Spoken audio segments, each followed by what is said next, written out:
মনরেগাকে বাতিল করে যে জিরামজি বাতিল যে চালু করেছে সেখানে টাকা কমিয়ে দেওয়া হয়েছে।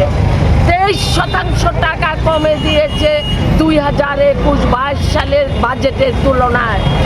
অথচ মুখে বলা হচ্ছে 125 দিনের কাজ দেয়া হবে, কিন্তু 125 দিনের কাজের টাকা বরাদ্দ করা হয়নি। রাজ্যগুলির উপর চাপিয়ে দেওয়া হয়েছে, কেন্দ্রীয় সরকার হাত তুলে নিয়েছে। তাই এই বাজেটের ফলে আজকে সবচেয়ে বেশি ক্ষতিগ্রস্ত হবে দেশের মহিলারা। আজকে জেন্ডার বাজেট সেখানে উল্লেখযোগ্যভাবে অর্থ বরাদ্দ করতে পারেন। তার বিরুদ্ধে আমরা সারা ভারত গণতান্ত্রিক নারী সমিতি গোটা দেশব্যাপী বাজেটের বিরুদ্ধে আমাদের কর্মসূচি আমরা প্রতিপালন